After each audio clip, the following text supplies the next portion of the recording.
distance. Long distance. Long distance. Millions of times every day in America, a voice on a wire briefly and simply identifies itself in two words: long distance.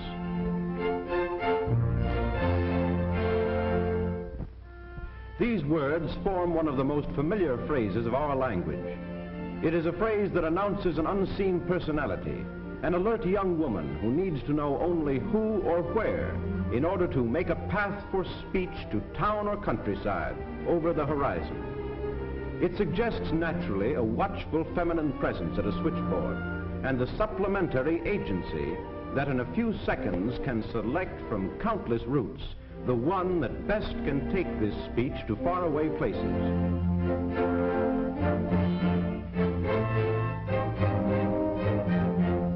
These two words, long distance, represent more than the activities of switching and routing. They refer, first of all, to the routes themselves. These routes are special ones, supplied with equipment to make far speaking possible, however great the distance. Many of them provide direct wires for communication between busy centers as modern substitutes for switching interruptions of an older day. By connection with the local systems of every area in the land, they form the unified network that pulses with the flow of talk, expressing the activities of industry, agriculture, government, and the home life of the nation.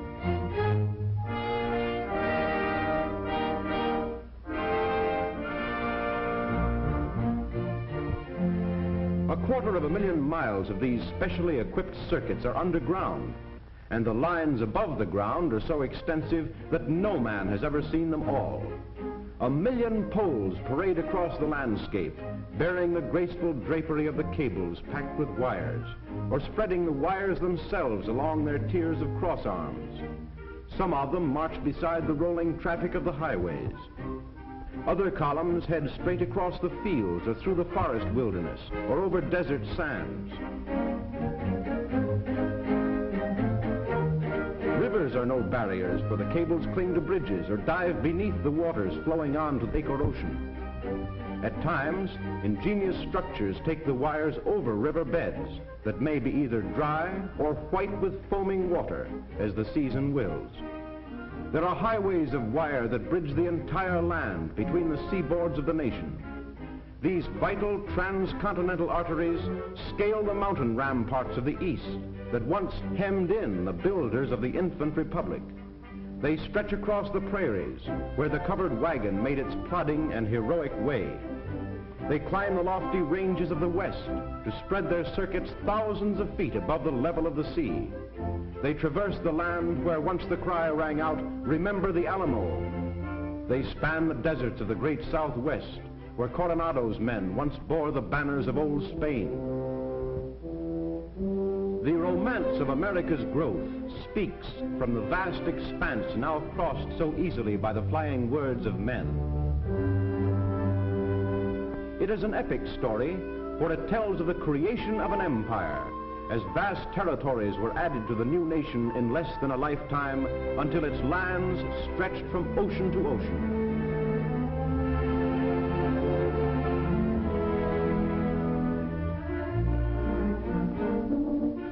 This romance is the story of explorers who braved the dangers of an unknown western wilderness that they might discover for America what was encompassed in her new boundaries.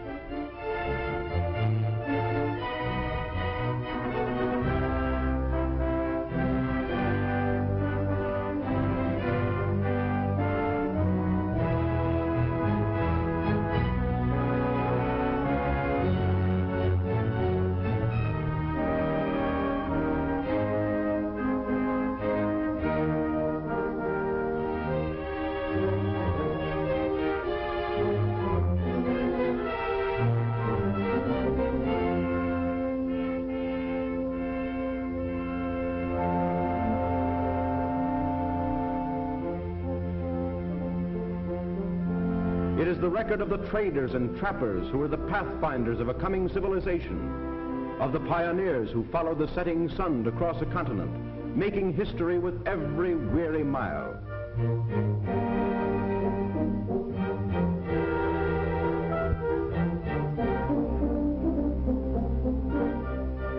It is the thrilling, heartwarming story of faith and courage that faced without flinching the uncertainties and dangers of isolation.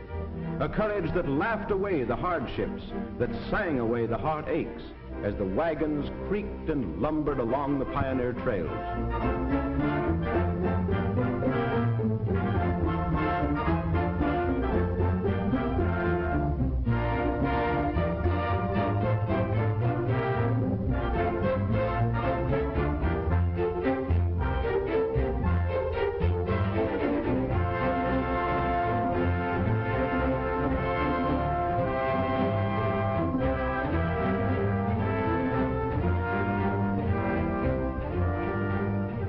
And it is the story of still other pioneers whose enterprise and genius met the human need for links that would bind together men and families and communities, though a continent was between.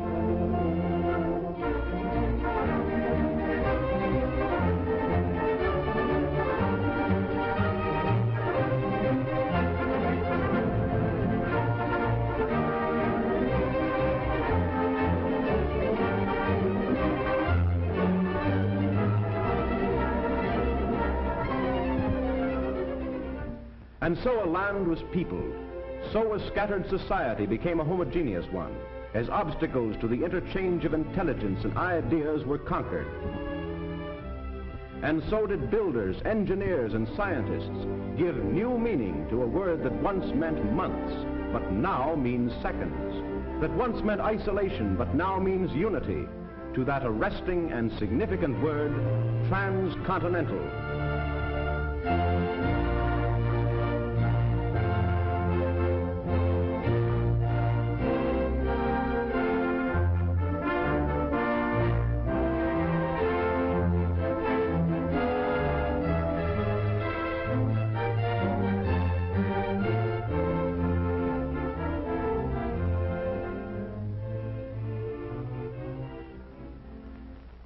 But long distance means more than wires. It also means waves, waves that are tossed by antennas through the invisible ether so that the voice of America may leap over the seas to 6 continents and to ships at sea, while other wire fingers reach up to catch the waves that answer, waves bringing news of exciting happenings in other lands, waves holding reports from the nation's faraway embassies, waves that may carry the message of a king, or a joyful greeting of a mother to a distant child. And besides these wire and wireless channels to distant places, long distance also means the art whereby the wires and wireless are brought together. Stationed like sentinels along our country's eastern and western shores are the houses of magic where sensitive apparatus and skilled attendants form and guard the unbroken pathways that span the 7 seas, in the telephone's conquest of time and space. There are other houses of magic too, hundreds of them, placed with the precision of engineering science, without which the land wires would fail in their word-bearing mission. Just as the cry in other days was, "Fresh horses for the stagecoach," so now must there be new energy for the electric currents that speed our speech to distant places. Repeaters are what these energizers are called.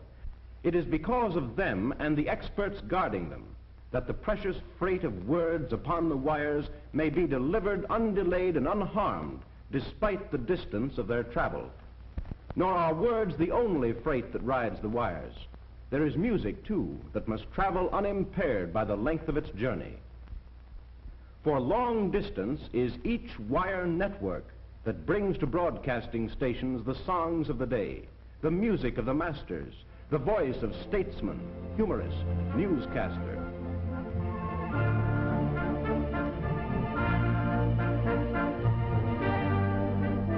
It is the technique that links together with split-second precision the ever-changing station groups.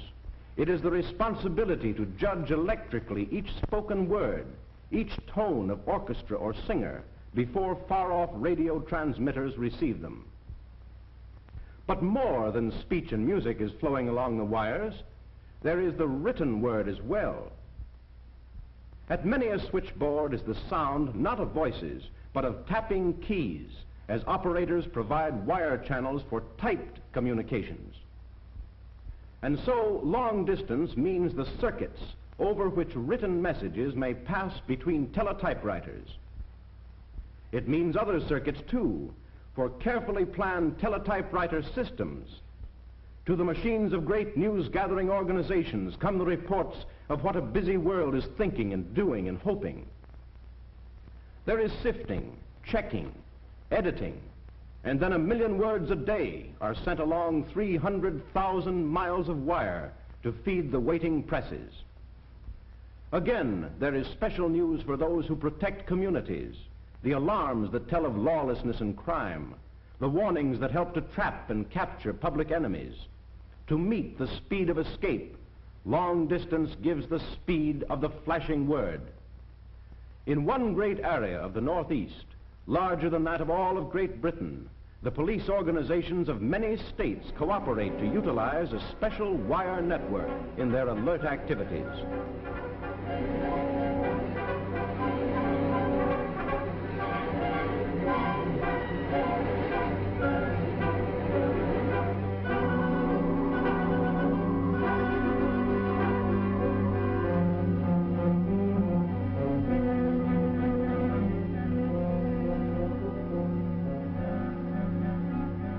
And who does not know of the federal agency whose vigilance and efficiency must be nationwide in scope?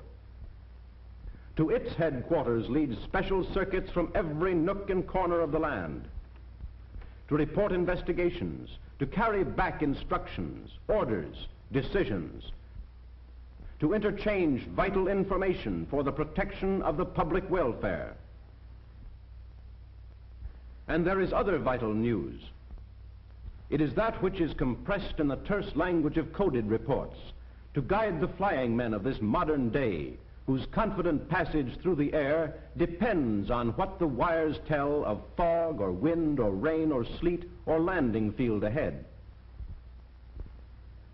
Finally, there are the organizations whose trust it is to defend the nation.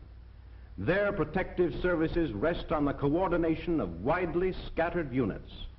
Their far-flung activities are unified and mobilized through the swift transmission of information, of instructions, of commands. Long distance is here, too, called to the colors and serving with pride. And so, long distance means many things: waves, wires, antennas, buildings, many arts, many skills, many functions, a composite instrumentality ready for the task ahead. And giving this instrumentality life and energy is the spirit that moves men and women everywhere who undertake the duties of communication. It is the spirit that fights the storm and keeps the wires working, come sleet or snow or hurricane or flood. It is the spirit that speeds, in routine or emergency alike, the words that question, that answer, that decide, that summon aid or give it. It is the age-old tradition of the message bearer.